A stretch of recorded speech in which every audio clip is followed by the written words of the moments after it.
Hello, everybody. Happy 4th of July. I appreciate you watching this episode.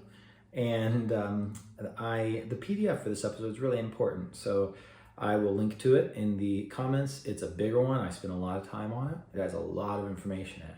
And what I'd like to do for starters is play the alternate lines that are in section 5. For folks that are going through the PDF and would like to just have an example of how to play those. So these are the osseous staff, they're a little staff above for some alternate lines. And here's what we got. We're playing B flat major 6, which is, I'm playing F major 6, the 6 on the 5. It's F major over B flat. That's the 6 on the 5, which is important to the sound of this piece. But I'm going to go like this. And I'm going to go. So what I did there was this is diminished notes in F major 6, a third, and I go out to a triad. I move down the triad, and I'm on F major 6. Now I go down to a shell chord, to a triad, which makes my bass jump down. So I go, now watch my, which is pretty. Now I'm on B flat minor 6, which is the tritones minor for A7. And I'm going to move down in thirds, to drop 2, and then I'm going to go the kind of move you see me do a lot. This is just 5th out to 6. So altogether that's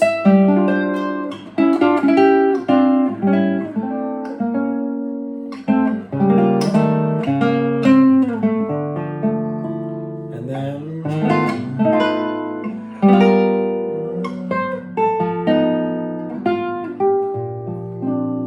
something like that. So what happens is it goes in D minor, and then it goes to D, and then it goes to F7. So what I did in the extra in the PDF is I'm going.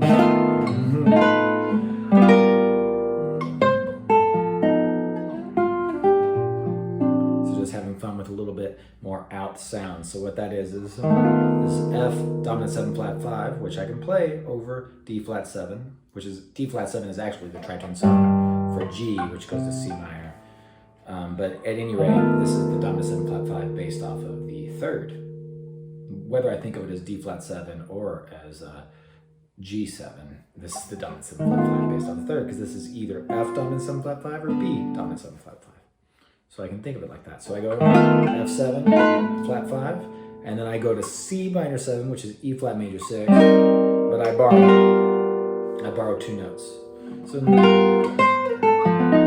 I don't really resolve them because that's part of the sound of this, of Bill Evans playing in this, is a lot of unresolved borrowed notes. So,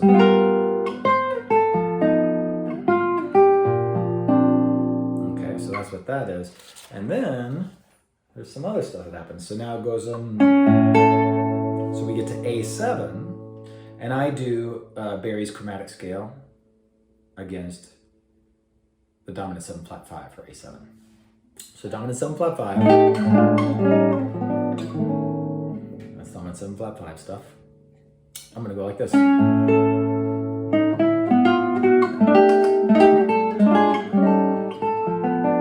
it. So 1 and 2. Let me see if I can do this. 1, 2.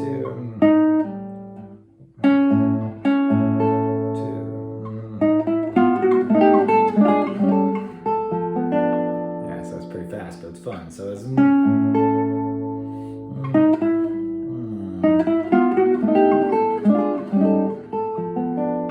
like that. So that is going flat 5, chromatically moves up to diminished notes, flat 5, dominant 7 flat 5. Barry's chromatic scale means I have to, because I don't have any space between these 2 notes, so I jump up. And then, this is really pretty, it's hard to do fast. And then,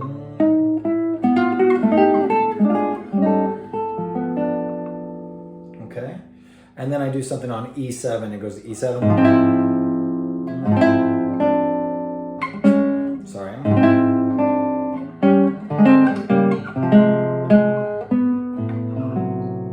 So this is E dominant 7th, but I'm doing F minor 6, which is the tritones minor, with 1 borrowed note.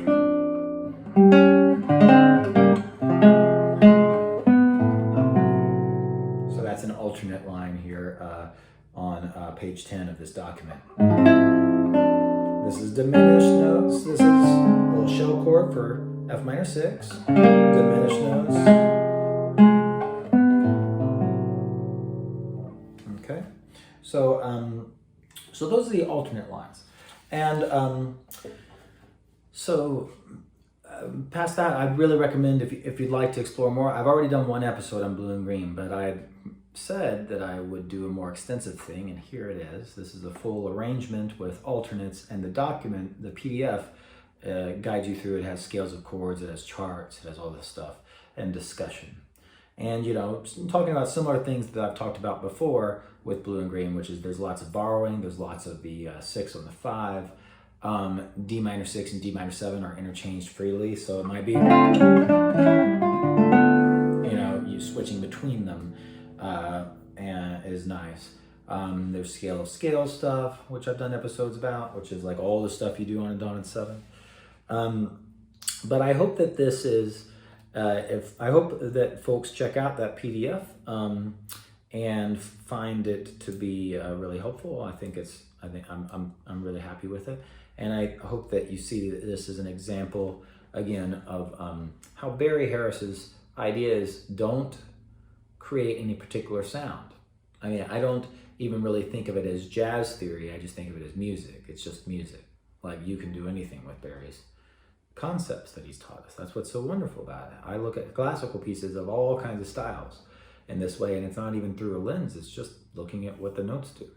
So I find this stuff to be incredibly freeing, and if anybody's following along and feels like it isn't freeing, I would venture to say that you stick with it, because I think that there's more realizations that that person would want to have to understand what's going on here. You don't really, for extended tonality, chromaticism and everything, you don't really need anything else. I've spent a lot of time with lots of different kinds of music theory, and I love looking at music through different lenses, but Barry's way of looking at it is the most expansive thing I've ever seen, and I've checked out everything that's become available to me that I could find.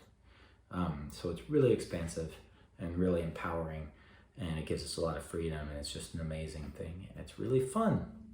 So that's my spiel on that, and thank you for following, and this has been a presentation of Blue and Green, and check out the PDF and the Labyrinth app if you feel like it, and if not, there'll be more to come. All right, keep practicing.